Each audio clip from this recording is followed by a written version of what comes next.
réponse de M. Thiam, il a plutôt dit que ce n'est pas un concours de présence. Mais si vous ne le savez pas, moi, je vais vous informer. Vous savez que Thiam devait rentrer au gouvernement français. Vous le savez, Thiam le sait, puisqu'il en a parlé. Mais vous savez pourquoi il n'est pas rentré au gouvernement français? Mais parce qu'il ne paye pas ses impôts en France. Parce qu'il ne paye pas ses impôts en Suisse. Ça, je vous donne cette information. Je vous en laisse la responsabilité. Donc, il n'y a pas de problème. Vous allez apporter la preuve de cela. Je vous en laisse l'entière. Ça, c'est clair. Moi, je viens. La deuxième chose. Arrête de diffuser des rumeurs. S'il vous plaît, ce n'est pas des rumeurs. C'est des rumeurs.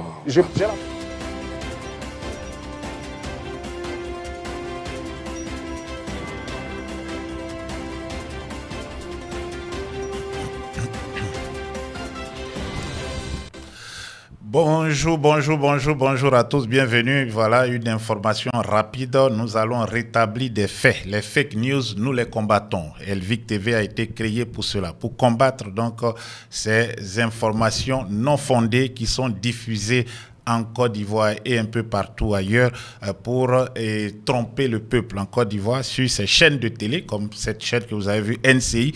Les fake news sont devenus le quotidien. Donc, on essaie donc de faire passer des honnêtes citoyens, des personnes qui sont écœurées de voir ce qui se passe, des personnes qui se battent au quotidien pour que les choses changent. On essaie de les faire passer pour des malhonnêtes, pour des personnes qui ont une moralité douteuse, donc qui ne peuvent pas aspirer à diriger ce pays et à changer aussi ce pays. Parce que les choses se font très mal en Côte d'Ivoire. Donc, il y a des personnes qui sont écœurées et qui disent « je viens pour aider ». Et qu'est-ce qu'on fait? On essaie donc de jeter l'opprobre sur ces personnes.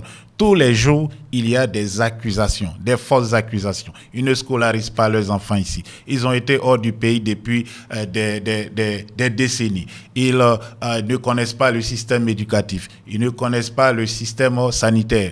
Ils ne connaissent même pas le pays. Comment peut-on naître dans un pays et ne pas le connaître, surtout lorsqu'on a été ministre dans ce pays? C'est ça. En fait, la politique sous les tropiques, la politique en Afrique. Et la nouvelle trouvaille, ce sont donc des fake news, ce sont des accusations sans fondement et que ce pseudo-journaliste, c'est un journaleux en réalité, qui cherche donc sa pitance en racontant des mensonges et par prendre donc des chèques après au siège du RDR, au grain du RDR. Les médias en Côte d'Ivoire sont devenus des grains. Les seuls médias crédibles, c'est nous, sur les réseaux sociaux, qui sommes là pour rétablir la vérité.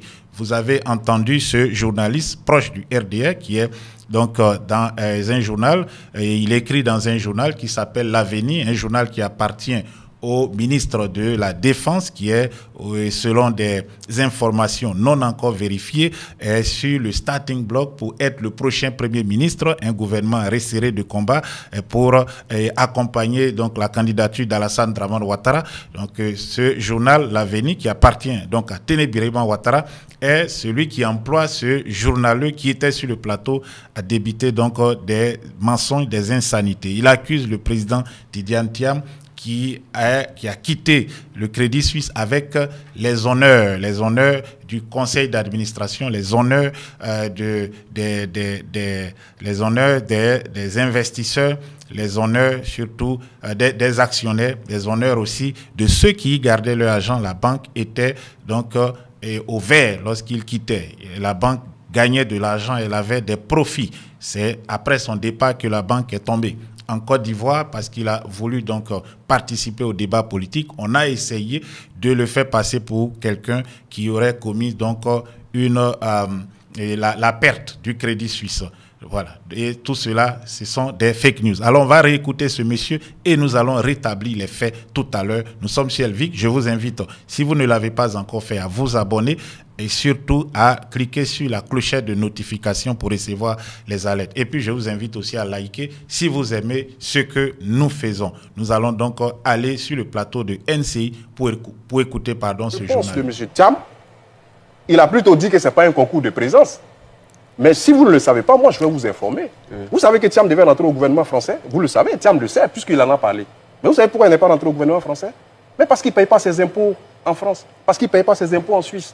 Ça, je vous donne cette information. Je vous en laisse la responsabilité. Donc, il n'y a pas de problème. Vous allez apporter la preuve de cela. Je vous en laisse l'entière. Ça, c'est clair. Moi, je viens. La deuxième chose. Arrête de diffuser des rumeurs. S'il vous plaît, ce n'est pas des rumeurs. C'est des rumeurs. j'ai la parole. Bien sûr, on vous écoute. Deuxième chose, réponse de monsieur. Voilà, donc vous avez écouté ce monsieur qui dit que monsieur Thiam ne payait pas ses impôts en Suisse. Peut-être qu'il pense que nous sommes en Ebernie, en Côte d'Ivoire, soit à Alassane Dramane Ouattara, où les impôts c'est à la carte. Lorsqu'on vous aime, vous ne payez pas d'impôts. Lorsqu'on ne vous aime pas, vous payez des impôts. Pour la petite histoire, le fils de Dominique Ouattara, donc le beau-fils d'Alassane Dramane Ouattara, Loïc Folorou, a été cité à plusieurs reprises dans des scandales allant dans ce sens, c'est-à-dire des cadeaux fiscaux, par exemple des exonérations fiscales pour ces entreprises. Loïc Folorou a donc à plusieurs reprises été pardonné. On lui a fait des cadeaux et ajouté à cela, on donne de l'argent même d'ailleurs à Loïc pour pouvoir faire fructifier ses entreprises. Donc ce sont eux qui ne payent pas d'impôts. En Europe, et spécialement en Suisse, ce n'est pas vous qui choisissez si vous payez l'impôt ou non. Et ça, je tiens à bien le préciser pour ma connaissance de ce pays. Ce n'est pas vous qui choisissez si vous payez l'impôt ou non. Votre impôt est prélevé directement sur votre salaire. Il suffisait tout simplement donc de faire une recherche sur le moteur de recherche Google pour voir que vous mettez juste impôt en Suisse pour les étrangers et vous avez les étrangers paient tous l'impôt à la source, mais tous ne sont pas soumis au même barème d'impôt sur le revenu. Payer l'impôt à la source, qu'est-ce que cela signifie? On le déduit directement sur votre salaire. Avant de vous verser votre salaire, donc on déduit l'impôt que vous devez payer en tenant compte donc du barème qui vous est appliqué. Ce n'est pas vous qui recevez votre salaire et décidez si oui ou non vous voulez aller payer votre impôt. Tidiane Thiam n'était pas un entrepreneur en Suisse. Il n'était pas quelqu'un qui avait créé une entreprise. Même si c'est le cas, il y a une fiscalité. Donc, il y a quelqu'un qui se charge de faire, de faire les déclarations d'impôts. Donc, les déclarations vont concerner les salaires, etc. Donc, automatiquement, cet expert comptable, la société donc d'experts comptables, fait les calculs et le gouvernement suisse vous prélève l'argent dans votre compte directement. Mais dans le cas de M. Thiam, il était employé en tant que directeur général du Crédit Suisse. Donc, les questions de fiscalité, il y a peut-être une des 4 grandes compagnies d'expertise comptable au monde de fiscalité qui se chargeaient de tout ce qui concerne la fiscalité du Crédit Suisse, qui était la 2e plus grande banque du monde, sur peut-être plus de 2000 à 3000 banques qui sont en Suisse. Oui, c'est vrai, 2000 à 3000 entre Genève, Zurich, Lausanne, Berne et les autres cantons. Il y a des petites banques, même que souvent vous rentrez, c'est une maison, mais ce sont des banques qui gèrent des fortunes colossales, des milliers, souvent de milliards, ou des centaines de milliards de francs suisses, donc des centaines de milliards d'euros ou des milliers de milliards de francs CFA. Mais ce sont des banques. Donc le Crédit Suisse était la 2e plus importante banque de Suisse. Alors il y a une société, sûrement une des Big Four, comme PricewaterhouseCoopers ou par exemple KPMG ou Deloitte qui s'occupaient de leur fiscalité. Donc, une fois que les fiches de paie et tout, puisque votre salaire passe à la banque, donc l'État, le gouvernement sait automatiquement que vous avez reçu tel salaire. Donc, la banque ne peut pas mentir. S'il y a un problème, d'ailleurs, ça sera du ressort de la banque et non de l'employé, mais la banque ne peut pas mentir à l'État. Et la banque elle-même, donc là où M. Thiam travaillait, puisque l'impôt est donc recouvré à la source, la banque prélève sur son salaire et fait le paiement de l'impôt directement là-bas, donc au gouvernement suisse. Voilà, donc c'est très clair. Vous pouvez vous aussi tenter la recherche impôt en Suisse pour les étrangers. C'est très clair, les étrangers paient tous l'impôt à la source, mais ne sont pas soumis au même barème d'impôt sur le revenu. C'est clair. Si vous gagnez plus, peut-être que vous payez plus. Si vous gagnez moins, vous payez moins. Mais vous tous, vous payez. Et votre impôt, on le déduit directement sur votre salaire. Voilà. Et c'est la même chose au Luxembourg. Tous ces pays, donc, où on traite de la finance, l'impôt est prélevé à la source. Au Luxembourg, on prélève l'impôt pour les frontaliers et on verse cela au fisc français. Donc, dans le cas de M. Thiam, étant résident en Suisse, étant donc le DG de cette banque, il était du Crédit Suisse, donc il était donc résident dans le pays. Il était résident donc en Suisse. Il ne venait pas chaque matin comme un frontalier travailler et retourner en France. Il résidait en Suisse, donc il était détenteur au moins d'un permis B. Un permis B, c'est le premier permis pour les citoyens européens. À l'époque, il était encore français. Donc les citoyens européens qui vont travailler en Suisse, on leur donne un permis B, c'est le permis de longue durée qui vous donne la possibilité de résider 5 années durant sur le territoire suisse. Ensuite, lorsque vous voulez renouveler, vous pouvez passer au C. Vous commencez avec le L, c'est un permis de 3 mois, donc on vous prélève aussi à la source. Et puis bon, vous travaillez juste 3 mois. Pour les travailleurs saisonniers, c'est ce permis. Ou bien pour des personnes qui viennent donc comme des frontaliers et qui veulent chercher du travail, ils commencent avec ce permis, le L. Et une fois qu'ils ont un emploi stable, ils vont maintenant demander le permis B, où on peut vivre pour 5 ans. Donc au moins M. Thiam, qui est arrivé, je pense, en 2014 en Suisse, avait au moins un permis B de 5 ans. Et il résidait en Suisse. Dès qu'il est résident en Suisse, automatiquement, et qu'il gagne de l'argent en Suisse, la Suisse prélève les impôts à la source. Et si M. Thiam avait aussi des salaires qui viennent d'ailleurs, la Suisse aussi va prélever ça là-bas à la source. Donc il n'avait pas, lui, à se préoccuper donc des questions d'impôts. Ce n'est pas la Côte d'Ivoire où on vous paye, si est-ce qu'on vous paye, et vous décidez si vous allez payer l'impôt, oui ou non. Donc, encore une autre recherche que nous avons fait. Comment sont prélevés les impôts en Suisse? Vous pouvez aussi rechercher donc, cela sur Google. Et ça, vous avez, c'est le canton de Genève. Donc, c'est une information qui est officielle, qui est donc partagée par le canton de Genève, que vous pouvez donc retrouver sur YouTube si vous faites la recherche sur le moteur Google.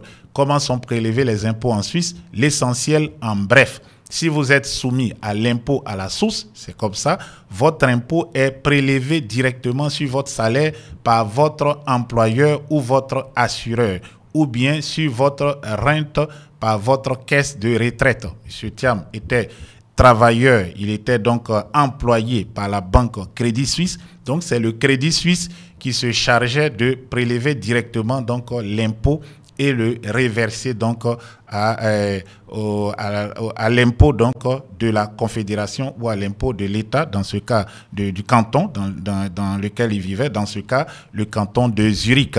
Donc cela est donc une fake news que ce journaliste du RDR ou proche du RDR est allé véhiculer sur ce plateau, et on a vu des représentants du PDCI sont sortis pour l'interpeller, mais on comprend, ils ne connaissent pas donc toute cette situation. Donc ils ont juste dit, le monsieur VI a dit, je